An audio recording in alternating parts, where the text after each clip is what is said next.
We're breaking down the song Coconuts, spelled with a Z, of course, by the duo Coconut Bob and Donnie Doom. I have to admit, when I saw Coconut Bob pop up on the schedule, I thought there might have been a mistake. You were expecting something else. I was prepared for a breakdown of, geopolitical trade routes or the agricultural history of the Droop. But looking at these lyrics, it's actually a fascinating choice. Right, it feels so simple on the surface. It's from the album The Island Melodies of Coconut Bob. It's got pirates, beaches, climbing trees. But when I really sat down with the notes you sent over, I realized we are not just looking at a beach jam. We're looking at a masterclass in perspective and wordplay. It creates a very specific world. And I think what I want to do today is sort of strip away that tropical veneer, Yeah. the steel drums and the happy major chords, and just look at the text itself. Yeah. We need to analyze how these lyrics construct a fantasy and how they manipulate our expectations as listeners.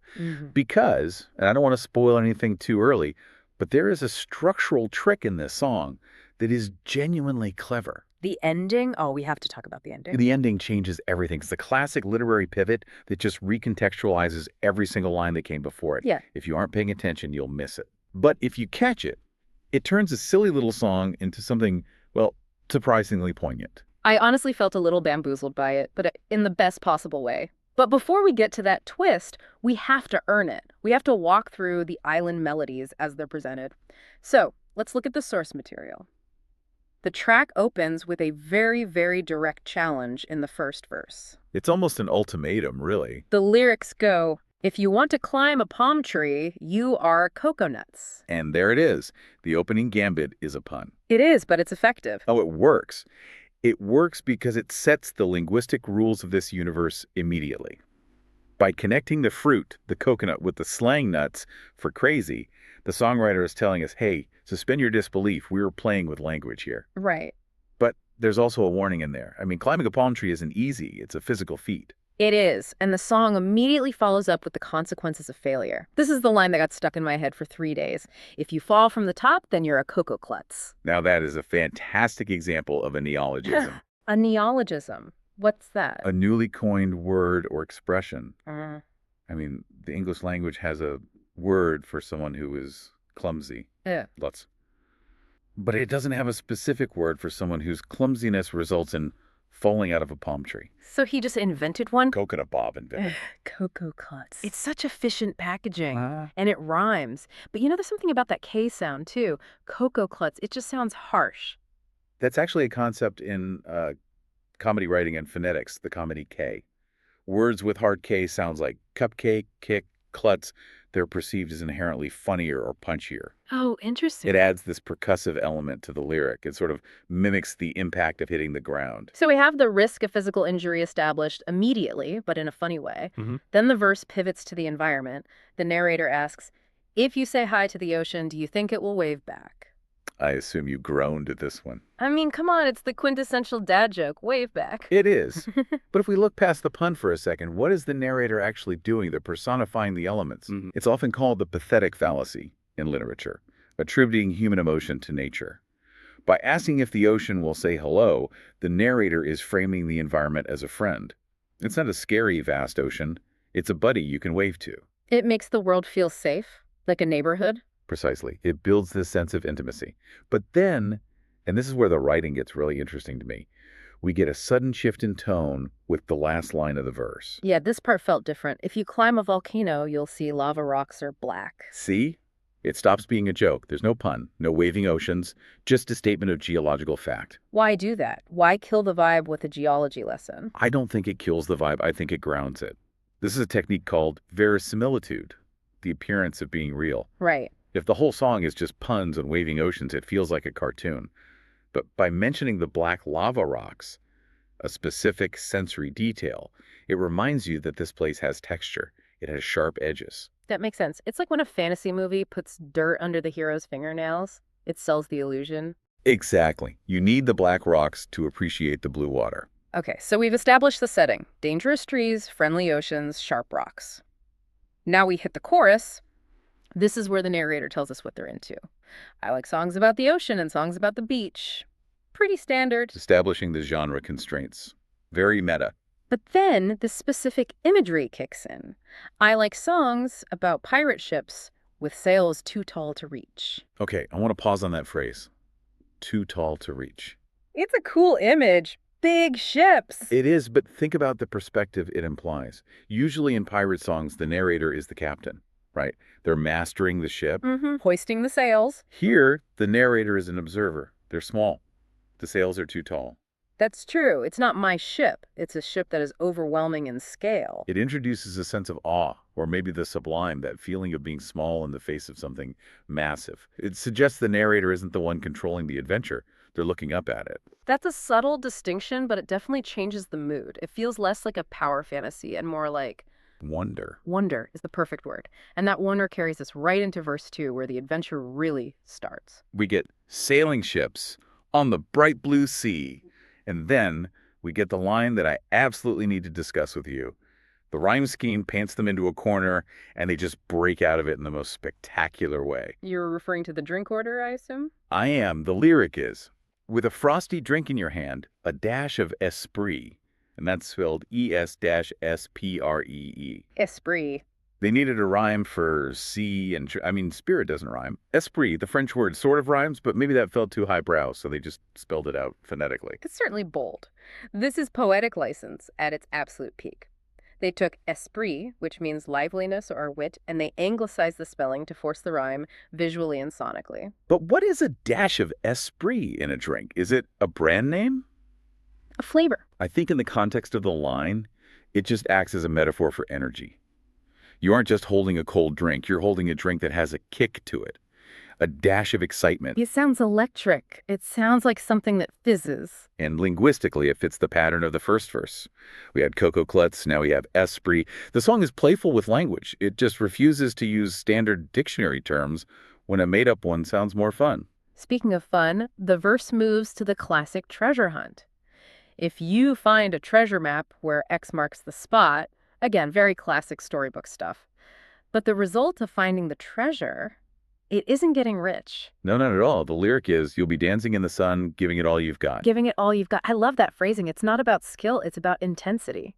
It's somatic. It's about the body's reaction to joy. And notice the progression of physical actions in the song. Verse 1 was climbing and falling. Verse 2 is dancing. The island isn't a place for quiet contemplation. It's a place for kinetic energy. So the treasure is just the MacGuffin, right? The thing that drives the plot but doesn't really matter. The real prize is the excuse to dance like a maniac. Exactly. If they found a chest of gold, the song would become about economics. By making the reward dancing, the song stays about emotion. So we were sweating, we're dancing, we're caffeinated on esprit, and then the sun starts to go down. We hit what feels like a second chorus or a bridge, and the whole lighting changes. The golden hour, if you will. The lyrics say, I love songs about the sunset, painting skies into gold. And this is a really significant tonal shift. Think back to the Black Lava Rocks. That was harsh, midday, high-contrast reality. Yeah. Now everything is softening. Painting skies into gold suggests a kind of romanticism. And it leads into, and tunes of summer nights where sweet memories unfold. There's that word. Memories. It stops being about the now and starts being about the then. Right. Which creates this layer of nostalgia in music, in literature. Nostalgia is such a powerful hook. It deepens the connection because it asks us to look backward. But it's interesting. Why is the narrator nostalgic? They're currently in the paradise, aren't they? That's a good point. Usually you're nostalgic for the vacation after you get home, but here they're in the middle of the summer night and already thinking about memories. It suggests a certain awareness of the passage of time, the fleeting nature of the joy. It adds a little bit of melancholy to the coconutz party. It's like they know the sun has to set, the party can't last forever. Which sets the stage perfectly for the outro. Because to understand why the narrator views time this way, we need to understand who the narrator is. Okay, here we go. The twist. The turn of the screw. Let's quickly profile who we think we are listening to based on the lyrics so far. Likes travel, appreciates a good cocktail, likes dancing, they're nostalgic. This sounds like a guy in a Hawaiian shirt, maybe mid-30s, burning some PTO. That is the standard assumption. The whole Jimmy Buffett archetype. Right. So, the outro starts. I like songs about the islands and songs about the sun. Yep, we know. But then, the final two lines of the entire song. Read them slowly. And when I get old enough, I will sing about rum. When I get old enough. remember reading that line and just stopping. It creates a sixth sense moment. You have to immediately replay the entire song in your head. The narrator says, "when I get old enough," which implies that currently they are not old enough. They're not an adult, they're a kid. It's a classic case of an unreliable narrator, or at least a withheld identity. We projected an adult identity onto the voice, but the text never actually claimed it until the very end. This changes everything. Okay, let's go back. The frosty drink with a dash of Esprit in verse 2. It wasn't a cocktail. It was a slushy. Or a fruit punch. And the dash of Esprit, it wasn't some sophisticated mixer. It was a child's way of describing a sugar rush. Or maybe they're just mimicking words they heard adults say, mispronouncing esprit or espresso. Oh, that makes it so much better. And the sail's too tall to reach? We talked about that sense of awe. Now it's literal.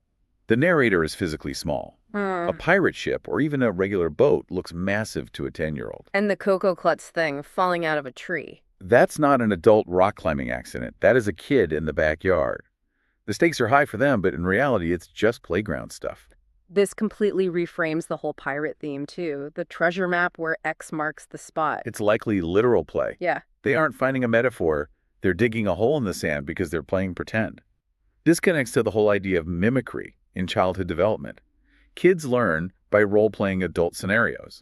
This child looks at the adults who are presumably drinking rum and singing nostalgic songs, and they copy the form. So the whole song is a performance of adulthood. Exactly. The narrator wants to be the guy in the Hawaiian shirt.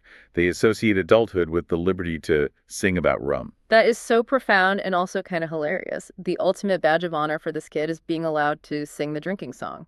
It frames adulthood as this distant, mythical land where you get to do the real stuff. But the irony, of course, is that the kid is the one actually having the fun. They're the one dancing in the sun. That brings a whole new meaning to the sweet memories line. Right. If the narrator is a child, sweet memories might just be them mimicking what they hear their parents talk about. Oh, I love songs about memories because mom and dad love songs about memories. It's a borrowed nostalgia. Or maybe they're just nostalgic for last summer.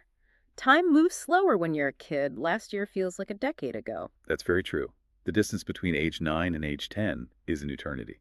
I just love how this flips the script. We started thinking this was a song about escaping reality, but it's actually a song about anticipating reality. It's about wanting to grow up. And that structure is why we're talking about it. If it were just a song about a guy drinking rum, it would be forgettable. By making it a song about a child waiting to drink rum, it becomes a narrative about aspiration. It captures that specific bittersweet feeling of being on the outside looking in. It's a coming-of-age story wrapped in a coconut shell. And hidden behind a terrible pun about being a klutz. The best place to hide deep meaning is right behind a dad joke. No one ever looks there. It's the perfect camouflage. So we've unpacked the wordplay, the neologisms, the lava rocks, and the twist ending of our young narrator.